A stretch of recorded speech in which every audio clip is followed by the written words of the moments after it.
여러분 안녕하세요. 코코아빠 아이겠습니다. 토트넘 허스퍼가 울버햄튼과의 경기에서 0대1로 패배하고 말았습니다. 실점도 실점이지만 이 경기에서 역시 공격진은 단 한 골도 만들어내지 못하며 무득점 경기를 이어나갔습니다. 그리고 공교롭게도 손흥민과 페리시치는 다시 한번 동반 선발 라인업에 올라 여전히 합이 맞지 않는 모습을 보였습니다. 이로 인해서 또다시 많은 이야기들이 반복적으로 재생산되고 있습니다. 페리시치가 손흥민의 폼을 죽이고 있다. 아니다. 페리시치 탓으로 돌리지 마라. 그냥 손흥민이 못하는 거다. 페리시치 나오면 또 크로스 전술인데 이건 손흥민을 죽이는 것이다. 왜 팀 전술을 못하는 손흥민에게 맞춰야 하나? 손흥민이 전술에 맞춰야지. 페리시치를 기용하는 콘테를 잘라야 한다. 절이 싫으면 중이 떠나면 되지. 손흥민이 팀을 떠나라. 등등 페리시치와 손흥민의 부조화, 더 나아가 페리시치와 손흥민을 동반 기용하는 콘테 및 코칭 스태프들의 문제점들이 다시 뜨겁게 부각되고 있습니다. 오늘은 이 뜨거운 논란에 대해서 이야기하고자 합니다. 그럼 바로 시작하겠습니다. 우선 첫 번째 팩트부터 확인해 보겠습니다. 페리시치가 나오면 손흥민은 정말 골을 넣기 힘든 것이었을까요? 현재 손흥민 선수가 리그에서 넣은 득점은 총 5골인데요. 그 포문을 열었던 것은 해트트릭을 기록했던 레스터전입니다. 이때 손흥민과 페리시치가 같이 뛰었었던가요? 기록을 찾아보니 페리시치는 후반전이었던 55분에 교체 아웃으로 나갔고 손흥민은 그로부터 4분 뒤인 59분에 교체로 들어왔습니다. 그러니까 손흥민과 페리시치가 함께 하지 않았을 때 그 멋진 해트트릭이 나왔던 것이 사실입니다. 네 번째 골을 넣었던 것은 크리스탈 팰리스전이었습니다. 이때는 손흥민 선수가 72분경에 득점에 성공했는데요. 당시에는 페리시치가 함께 뛰고 있었습니다. 그리고 어시스트는 케인으로부터 받았죠. 마지막으로 리그 5호 골은 지난 웨스트햄전에 나왔었습니다. 여기서도 72분에 케인의 어시스트를 받아서 손흥민 선수가 득점에 성공했는데요. 신기할 정도로 당시 페리시치가 경기장에 없었습니다. 페리시치는 이날 손흥민의 득점으로부터 6분 후인 78분경에 랑글레 대신 교체 투입되어서 들어옵니다. 그러니까 손흥민의 리그 5골 중 4골이 페리시치가 없을 때 터졌습니다.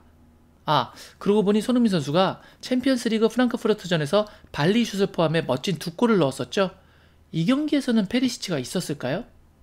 정말 놀랍게도 페리시치는 이 경기에서 90분 내내 벤치에 있었습니다. 그러니까 이번 시즌 손흥민 선수가 상위 리그인 프리미어리그와 챔피언스리그에서 뽑아낸 총 7골 중 거의 대부분인 6골이 페리시치와 함께하지 않을 때 나왔습니다. 득점의 약 86%가 페리시치와 함께하지 않을 때 나왔다. 이 정도면 원인과 결과의 인과관계가 있다고 봐도 충분하지 않을까 생각됩니다. 그럼 다음 단계로 넘어가 보겠습니다. 왜 안 맞는 것일까요? 누구나 그 대답을 알고 있을 것입니다. 바로 크로스 전술 때문입니다. 손흥민 선수는 모두 알고 있듯이 헤딩 능력이 좋은 선수가 아닙니다.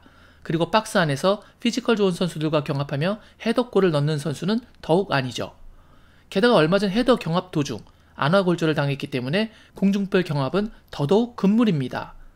하지만 보시는 것처럼 페리시치가 좌측 깊숙한 지역까지 올라와 높은 크로스를 올리고 손흥민을 비롯한 다른 선수들은 모두 박스 안으로 침투하는 스타일의 전술을 가져가고 있습니다. 이처럼 손흥민과 맞지 않는 전술을 쓰니 그의 장점은 사라지고 이번 시즌 폼이 좋지 않은 손흥민 선수로서는 득점하기가 더욱 어려워질 수밖에 없습니다. 그런데 이런 상황을 두고 혹자들은 앞에서 언급한 것처럼 이와 같은 이야기를 합니다. 왜 팀 전술을 못하는 손흥민에게 맞추라고 하냐? 손흥민이 팀에 맞춰야지. 지금과 같은 주장처럼 팀 전술이 그렇다면 그것을 맞추는 것은 응당 선수의 몫이고 만약 그렇게 하지 못한다면 그건 그 선수의 능력이 부족한 것으로 보는 게 합당한 것일까요? 그것이 정말 맞는 의견일까요? 의견이야 갈릴 수 있겠지만 개인적으로 그건 말처럼 그리 쉬운 것은 아니라고 보입니다. 에당 아자르. 아자르는 프리미어리그에서 레알 마드리드로 19-20 시즌에 이적을 했습니다. 그렇다면 그 이전에는 첼시에서 프리미어리그를 씹어먹던 시절이었겠군요. 그리고 그 기간 안에 포함되는 17-18 시즌에도 아자르의 능력은 대단했습니다. 여러분은 17-18 시즌의 아자르와 이번 시즌의 손흥민, 누가 더 뛰어나다고 보시나요? 17-18 시즌의 아자르는 분명 이번 시즌의 손흥민보다 뛰어났다고 말할 수 있을 것입니다. 그럼 앞선 주장을 하시는 분들의 논리에 따르면 그렇게 능력이 뛰어났던 아자르니까 감독의 전술에 맞춰서 모든 것을 잘 소화할 수 있었겠군요. 오늘 경기의 날짜가 현지 시간으로 3월 4일입니다. 그럼 거의 정확하게 5년 전인 2018년 3월 9일로 거슬러 올라가 보겠습니다. 그 날짜에 가디언지에 이런 기사가 올라와 있습니다. 안토니오 콘테는 아자르에게 다시 한번 9번의 역할을 해야 할지도 모른다고 말했다. 흥미롭게도 4년 전 이맘때 첼시의 감독이 콘테였군요. 아자르는 당시 바르셀로나전과 맨시티전에서 승리하지 못하자 콘테가 자신에게 어울리지 않는 가짜 9번의 역할을 맡기는 것이 너무 어렵다고 인터뷰에서 공개적으로 불만을 드러냈습니다. 그는 이렇게도 말했다고 기사에 나와 있네요. 패스의 대부분이 모두 내 머리 쪽으로 향해 날아왔다. 그건 정말로 내 실력을 보여줄 수 없는 경기 방식이다. 이건 어디선가 굉장히 많이 본 내용이네요. 페리시치의 크로스와 손흥민의 헤더 경합. 바로 그렇습니다. 헤더에 약한 아자르에게 계속해서 크로스를 올렸다는 얘기고, 이렇게는 좋은 경기력을 보여줄 수 없다는 아자르의 공식적인 불만 표출이었습니다. 그 대단했던 아자르도 본인에게 어울리지 않는 역할을 부여받으면 그것을 극복해낼 재간이 없는 것이었죠. 하지만 콘테는 언론을 통해 자신의 전술에는 문제가 없다는 답변을 했고요. 이 시즌을 마지막으로 콘테는 첼시로부터 경질을 당했습니다. 아자르의 불만과 부진한 경기력, 그리고 그에 대한 콘테의 전술과 언론 대응, 여러분은 이것이 아자르의 문제라고 보시나요? 콘테의 문제라고 보시나요? 그럼 다시 돌아와 연결하자면 손흥민에게 어울리지 않는 페리시치를 이용한 크로스 전술이 소화하지 못하는 손흥민의 문제인 것일까요? 아니면 소화할 수 없는 음식을 삼키게 하는 전술적 선택의 문제일까요? 한 리그를 여러 시즌 동안 평정했던 월드클래스라도 맞지 않는 옷을 입혀놓으면 움직일 수 없는 법입니다. 아자르는 가짜 9번을 뛴 3시간 동안 공에 터치조차 할 수 없었다 라고도 말했습니다. 우리는 손흥민 선수가 전방으로 나갔을 시 측면이 아닌 중앙으로 위치를 제약받으며 수비수 사이에서 고립되어 볼터치를 많이 기록하지 못하는 장면을 수차례 보아왔습니다. 이번 시즌 손흥민 선수의 평균 볼터치 횟수는 경기당 38회입니다. 이건 득점왕을 차지했던 지난 시즌 평균 볼터치 횟수의 48.1회보다 무려 10회 이상이 줄어들어 지난 시즌 대비 21%가 감소한 기록입니다. 지난 시즌은 유독 득점왕 레이스여서 많이 몰아주었던 건 아닐까요? 그 전 시즌인 20-21 시즌에도 평균 44.8회의 터치를 했습니다. 다시 그 전 시즌인 19-20 시즌에도 경기당 45.8회의 터치를 기록했고요. 득점왕 경쟁 시 평소보다 더 볼을 많이 받은 것은 맞지만 40대 밑으로 볼터치 수가 내려간 건 근래에 처음 있는 일입니다. 손흥민 선수가 부진한 것도 있을 수 있겠지만 분명 볼터치 자체가 줄었습니다. 그리고 그 원인이 단 한 가지는 아니겠지만 아자르의 경우와 마찬가지로 분명 크로스가 크게 관여하고 있다는 것을 누구나도 알 수 있습니다. 게다가 공격의 마무리에 있어야 할 선수가 공격을 전개하는 데에 체력까지 소진하고 있죠. 울버햄튼전에서 드리블로 상대의 위협지역까지 가장 많이 공을 운반한 토트넘 선수가 바로 손흥민입니다. 아시다시피 드리블은 체력 소모가 매우 큰 움직임입니다. 손흥민은 과정이 아니라 결과에 에너지를 써야 하는 선수인데 그렇게 하지 못하고 있는 것입니다. 이처럼 선수에게 맞지 않는 전술적 선택은 그것이 손흥민이건 그것이 전성기의 아자르건 선수 개인이 쉽게 해결할 수 없는 문제라고 생각하는 것이 맞지 않을까요? 페리시치와 맞지 않는 건 단순히 크로스 하나만이 아닙니다. 크로스는 물론이거니와 크로스를 올리기 위해서 가장 높은 곳까지 전진하는 그의 위치가 오히려 손흥민의 위치를 잡아먹고 있는 것도 문제죠. 여러분은 덧니가 왜 나는 줄 아십니까? 여러 가지 이유가 있겠지만 압도적으로 가장 큰 이유는 그 치아가 자리 잡을 공간이 없기 때문입니다. 자리가 없으니 어울리지 않는 자리로 삐져나가 자리 잡게 되는 것이죠. 손흥민도 마찬가지입니다. 페리시치에게 자리를 빼앗기고 나니 자신의 있어야 할 위치에 있지 못하고 경기 중 덧니처럼 어울리지 않는 곳으로 밀려나고 있는 상황입니다. 그런데 인테르에서는 페리시치 윙백 전술에서 덧니가 날 이유가 없었습니다. 콘테는 인테르에서 3-5-2를 선택했습니다. 최전방 공격수가 단 2명입니다. 게다가 그 2명인 루카쿠와 라우타로는 모두 중앙에서 뛰는 것을 즐기는 선수입니다. 그러니까 페리시치가 올라오는 왼쪽 전방 앞자리에 원래 그 자리에서 주로 뛰던 선수가 없었던 것이죠. 하지만 토트넘은 3-5-2가 아니라 3-4-3입니다.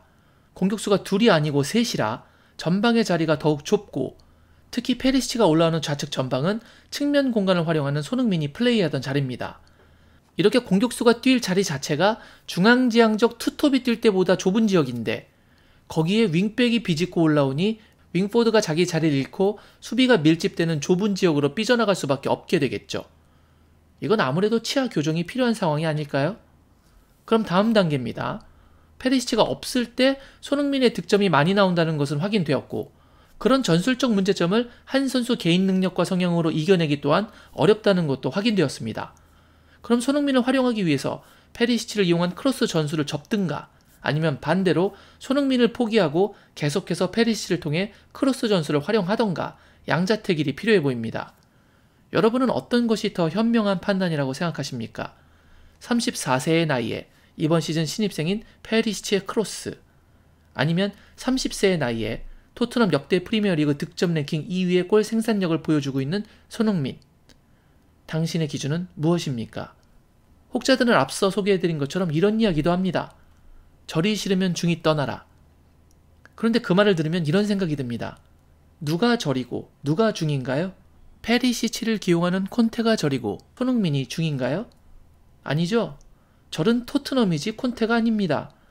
그러니 콘테가 전술을 바꾸지 못하겠다면 그가 절을 떠나는 것도 다른 방법 중 하나의 선택지가 될 수 있을 것입니다.